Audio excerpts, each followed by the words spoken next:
आ गए। क्या फैसला किया तुमने? मैं क्या फैसला करूं? आप सब कुछ जानते हैं। आप ही मुझे रास्ता दिखाइए। तो फिर चलने की तैयारी करो। हम लोग कल बॉम्बे जा रहे हैं। एक बार अपने आप को मेरी जगह रख के सोचिए। एक तरफ माँ की जिंदगी और मौत का सवाल है, दूसरी तरफ बेसहारा शंकर और सुंदर। मेरे बिना कौन देखभाल करेगा उनकी यहाँ? मगर मैं आपसे दूर भी रहना नहीं चाहती। ठीक है, आप मुझे वहां नौकरी दिलवा दीजिए। मैं पहले भी तुम्हें कह चुका हूं कि ये मुमकिन नहीं है, और फिर नए शहर में मैं तुम्हारे लिए कहां नौकरी ढूंढता फिरूंगा। अगर मैं नौकरी नहीं करूंगी तो इस बुरे वक्त में उनकी सहायता कौन करेगा? अपनों की तो जितनी सहायता की जाए कम है, उसका कोई अंत नहीं है। आज तुम सुंदर को MBBS कराना चाहती हो, कल उसे MD बनाना चाहोगी, परसों उसे इंग्लैंड या अमेरिका भेजकर कोई डिग्री भी दिलवाना चाहोगी, फिर कहोगी कि उसकी शादी किसी अच्छे घराने में हो जाए, फिर उसके बच्चों को ऊंची तालीम दिलवाओगी और फिर उनकी शादियां करवाओगी।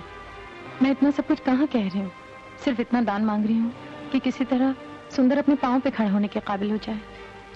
वो चाहे तो आज भी अपने पांव पे खड़ा हो सकता है, नहीं हो सकता?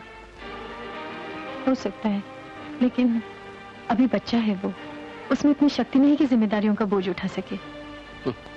शक्ति उस वक्त तक नहीं आ सकती जब तक वो मजे से बैठा निवाले तोड़ता रहेगा। अगर वो चपरासी की नौकरी कर ले तो उसे 150 रुपए महीना मिल सकता है। अपने घर के आधे हिस्से में खुद रहे, आधा हिस्सा किराए पे रहने दे। इतने में वो लोग नहीं जी सकते?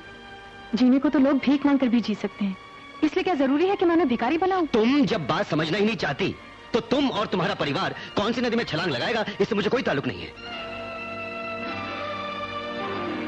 तुम मेरी पत्नी हो, मेरी बच्ची की मां। इस नाते अगर तुम जिंदगी मेरे साथ गुजारना चाहती हो तो तुम्हें मेरे साथ चलना पड़ेगा, और अगर नहीं आ सकती तो इस परिवार से हमेशा के लिए अलग हो जाओ। ये कैसी बातें कर रहे हैं आप? क्यों ना करूं ऐसी बातें? हाँ, आज आप कुछ भी कह सकते हैं, लेकिन उस रोज मैंने क्या कहा था आपसे कि मेरे कंधों पे मेरे परिवार की जिम्मेदारी है, और जब तक वो जिम्मेदारी पूरी नहीं हो जाती मैं शादी नहीं करूंगी। उस रोज आपने कहा था जिस तरह आप अपनी आमदनी से अपने परिवार की देखभाल करते हैं, मैं भी अपने परिवार की देखभाल कर सकती हूँ। आपने ये भी कहा था कि हमारी जिम्मेदारियां, हमारी मजबूरियां एक जैसी हैं। हमारा ब्याह हमारे फर्ज के रास्ते में कोई बाधा नहीं डालेगा। मैंने आपकी बातों का विश्वास किया और शादी के लिए हाँ कर दी। इसका मतलब तुमने मुझसे इसलिए शादी नहीं की कि तुम्हें मुझसे प्यार था? हाँ, अब इस बहस का क्या फायदा? जो सच है आप अच्छी तरह जानते हैं, आप इसका इकरार करें या न करें। मेरी माँ को इन सारी बातों का कुछ पता नहीं। उन्होंने तो जिंदगी में एक ही खुशी का सपना देखा था। वो आपको अपने परिवार का रक्षक मानते हैं, भगवान मानते हैं। मैं नहीं चाहती उनका सपना टूट जाए। मैं आज से अपनी आधी तनख्वाह आपको दे दिया करूंगी।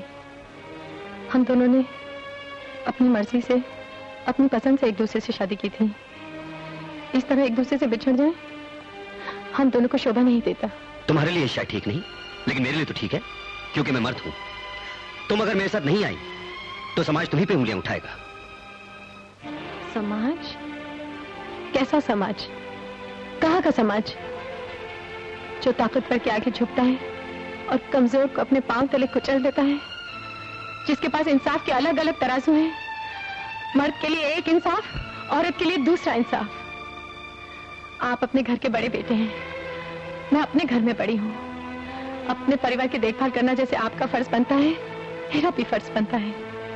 आप पढ़े लिखे हैं, मैं पढ़ी लिखी हूँ। आप कमाते हैं, मैं कमाती हूँ। हम दोनों की जिम्मेदारियां एक जैसी हैं। फिर हम दोनों में फर्क क्या है? यही ना कि आप मर्द हैं और मैं औरत हूँ। आपकी बहन का ब्याह हुआ जो आपकी तौफीक के बाहर था। मैंने उस पर कोई एतराज नहीं किया। मुझे खुशी हुई कि आपने अपनी जिम्मेदारी निभाई, किसी तरह आप अपनी मंजिल तक पहुंचे। लेकिन मेरी नाव भांवर में फंसी हुई है। मैं अपने भाई को पढ़ाना चाहती हूँ। मेरी मदद करने के बजाय, मेरा हौसला बढ़ाने के बजाय आप मेरी नाव को डुबो देना चाहते हैं। मैं पूछती हूँ क्यों? हर बात का आप एक ही जवाब देते हैं, आप मर्द हैं इसलिए। तुम कहना क्या चाहती हो? मैं सिर्फ अपने परिवार की देखभाल करता आया हूँ, तुम्हारे परिवार के लिए मैंने कुछ नहीं किया। अगर मैं इतना खुदगर्ज हूँ तो मुझे तुम्हारी नौकरी के लिए इतनी भागदौड़ करने की क्या जरूरत थी? उस वक्त मैं तुम्हें जानता भी नहीं था। आपने सोचा होगा जब मैं कमाने लगूंगी आप मुझसे शादी कर लेंगे। तुम्हारा मतलब है कि तुम्हारी तनख्वाह के लालच में मैंने तुमसे शादी की? हाँ, अब तो मुझे ऐसे ही लगता है। आपकी बातों ने मुझे ये सोचने पर मजबूर कर दिया। मधु, आप लोग इस बात में मत आइए। तुम क्या सोचती हो? मुझसे शादी करके तुमने बहुत बड़ी कुर्बानी की है। कुर्बानी मैंने दी है। सब लोग मुझे मना कर रहे थे कि इधर उधर भजन गा के पैसे इकट्ठे करने वाली लड़की में क्या रखा है। लोग मुझे हजारों रुपए दहेज में देने के लिए तैयार थे, मैंने फिर भी तुमसे शादी की। ये कुर्बानी नहीं क्या? सिर्फ यही एक नहीं, आपने तो बड़ी कुर्बानियां दी हैं। मैंने ही कुछ नहीं किया आपके लिए। जब मैंने आपसे पहली बार कहा मैं मां बनने वाली हूं, तो मिठाई की जगह आपने मुझे जहर लाके दिया ना।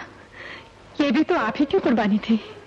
आपने कहा अपना मकान किराए पे दे दूं, शंकर सुंदर और माँ को यहाँ लेकर आ जाऊं। यहाँ उनके साथ नौकरों से बुरा सलूक हुआ। यह भी तो आप ही की कुर्बानी थी। मेरी माँ बीमार हो गई, मुझसे कहा गया कहीं उसे छूत छात की बीमारी ना हो, उसके लिए इस घर में कोई जगह नहीं है। यह भी तो आप ही की कुर्बानी थी। ठीक है, ये लोग अब मरे या जिए, मुझे इससे क्या? ये लोग मेरे होते कौन है? मैं आपके साथ ही चलूंगी। इस तरह सोग मनाते हुए मेरे साथ आने की कोई जरूरत नहीं है। मेरे साथ रह के भी तुम उन्हीं का रोना रहोगी।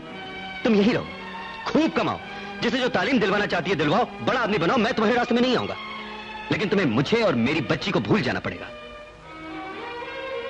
यही आपका आखिरी फैसला है?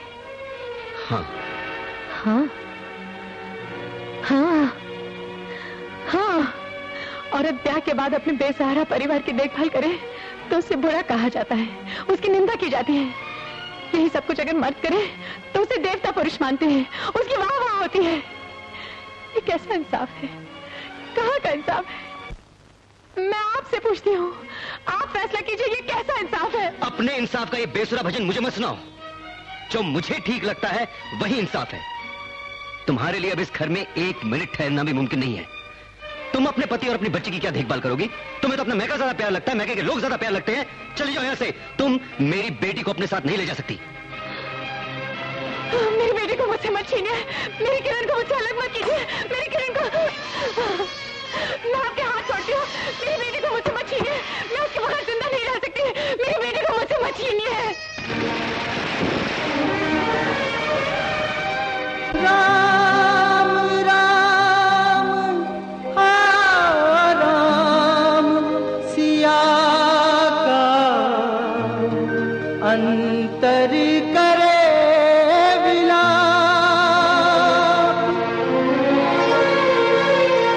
मुख से न बोले पर